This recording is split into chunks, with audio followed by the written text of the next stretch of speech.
je vais vous faire part de cette poésie sur la mélodie de Miles Davis, évidemment. Donc, je veux commencer avec Aigle Religion. Dieu c'est qui? Un esprit invisible à nous tous. Comment peut-on le voir? Père créateur, moi le prince de tes amours, qui a été réchauffé dans un ventre d'une mère créatrice qui m'a porté 9 mois dans son si joli ventre rond comme un ballon de foot. Père créateur, je vois de mes yeux d'aigle les œuvres du Créateur. Je suis ému de toute cette beauté du cadeau du ciel. Quelles sont ces œuvres qui te poussent dans une admiration à aimer ton Créateur? Papa adoré, le ciel est si beau, on y voit des étoiles de lumière. Une lune de croissant d'un bon déjeuner matinal. Le jour apparaît d'une étoile de feu. Un soleil me caresse la peau, d'un vent doux à continuer ma marche dans l'œuvre du Créateur. Mes yeux fixent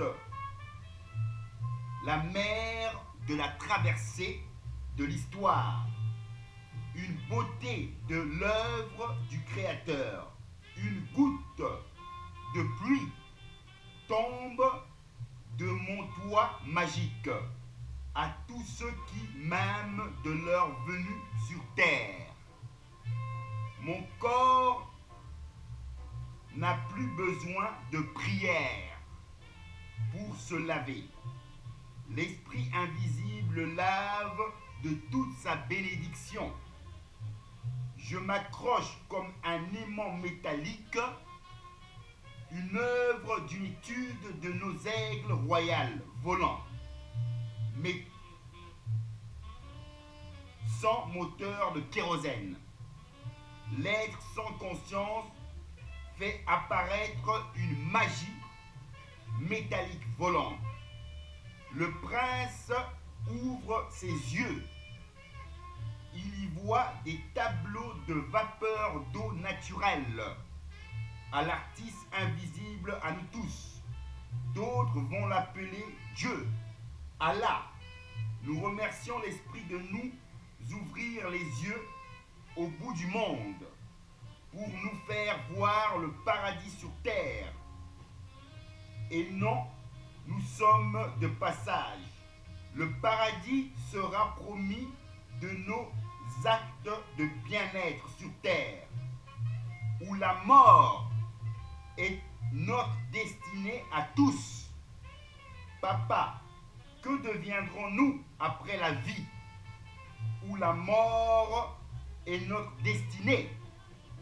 Nous rejoindrons le paradis imaginaire. Depuis que les morts dorment d'un sommeil profond, telle une lumière qui s'éteint, nous nous déconnectons de notre cerveau actif. La mort est un mystère inconnu de notre vivant. Que deviendrons-nous? Nous retournerons poussière telle que la vie nous a vu naître sur sa terre royale. Votre âme invisible pourra se faire renaître dans une autre âme vivante, tel un arbre de vie qui vous a tant fait respirer de son bon parfum naturel. L'enfer est en chacun de vous, à vous de vous guider dans une main d'une plume d'encre de Chine à verser des larmes sur mon arbre de vie. Le guide spirituel me pousse à décrire la prophétie des 3 prophètes qui ont marqué leur temps dans des idéologies de la non-violence. Les royautés se sont servies du peuple pour construire des œuvres gigantesques, pour jouir d'un grand espace. Les prophètes, Jésus, roi de Nazareth, quitta son royaume pour aider le nouveau peuple des chrétiens dans la pauvreté, marchant les pieds nus, soignant les lépreux et bien d'autres. Moïse, prophète des Juifs, ne proposa jamais de détruire son prochain. Le chemin du prophète Mohammed marqua la révélation de l'Esprit Tout-Puissant, Dieu, dans un partage des droits sur l'impôt pour aider son prochain. Il se fit persécuter par ses propres frères musulmans. Les Juifs athées complotèrent de le tuer pour des conflits envers ses semblables musulmans. Il n'avait pas le choix de se réfugier avec tous ses disciples qui le suivirent. Il se maria avec Rachida, 25 ans de mariage, et mit au monde un enfant qui s'appela Mehdi. Il dit, buvez le lait du sein de votre mère qui vous rendra plus fort, et non buvez mon sang, vous serez ivre d'ivresse, d'ivrogne, sans cervelle d'un bon cervelas, à la sauce qui pique les inconscients. Ce que vous pouvez voir de ces guerres d'idéologie du XXe siècle, ce ne sont pas des guerres politiques, mais des guerres politiques. Le musulman qui tue au nom d'Allah, il sera mort en martyr pour rejoindre le paradis imaginaire. Je ne peux pas confondre cela à des guerres de religion, mais de la raison politique. On les appelle des kamikazes déterminés à mourir au nom d'Allah. Ils sont persécutés par l'Occident, l'Amérique, qui ont des armes de guerre pour tuer en masse. Ils représentent le droit légal des lois européennes pour tuer ceux qui s'opposent envers les dictateurs de sang, qui appauvrissent leur peuple d'une main de fer. L'Occident les aide à combattre pour mieux traiter les matières premières. Pensez-vous que les civils musulmans qui n'ont rien fait de mal ne meurent pas en masse? Sur une étude de drones qui n'ont rien fait de mal. Sur une étude, on arrive, l'Occident, voilà, masse, c'est ça, ne meurt pas en masse. Sur une étude de drone qui envoie des missiles pour tuer les intégristes. Vous devez vous mettre à leur place. Vous devez vous leur mettre à leur place.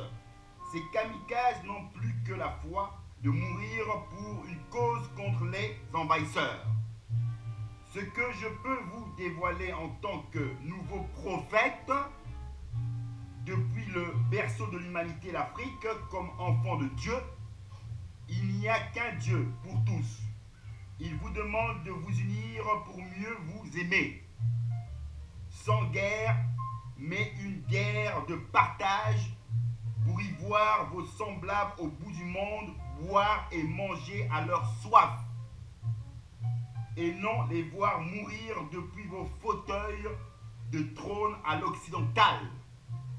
Ils n'ont qu'une chose en tête, appauvrir ces pays au nom de la dictature pour mieux protéger ces dictateurs que l'Occident aime afin de manger dans leurs mains de fer, qui ont tant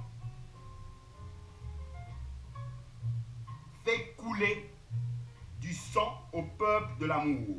Je pense que si je devais donner à tous ces citoyens du peuple martyrisés par ces dictateurs de sang des visas à tous, ils Ils partiront tous pour joindre le paradis à l'occidental, hivernal, pour des soins médicaux et des droits pour des citoyens du peuple. Ma mission d'avoir été envahi par l'esprit d'un diable me fit exploser l'immeuble où les experts de la justice belge prononça un miracle. Nous voilà revenir sur terre de ma naissance hantée par le roi Léopold II, du massacre de mes frères noirs du Congo. Ce que je peux vous dire, d'une explosion à la bonbonne à gaz telle qu'on peut y voir des kamikazes en Palestine, ils ne reviennent jamais à la vie. Me concernant moi, l'auteur de cette explosion à la bonbonne à gaz, Dieu me donna une mission de revenir sur terre pour aimer nos semblables d'un partage d'une eau de source bénie des 1000 lumières aux 1000 étoiles des parfums de rose. Voilà, c'est la première partie dont je vous fais part, et voilà maintenant la suite qui revient. Et là, on revient dans une autre poésie, évidemment. Là, c'est la prison de Saint-Hubert, Belgique. Sommes-nous pas des êtres libres d'une terre qui nous appartient, à qui appartient la terre, du royaume des Belges?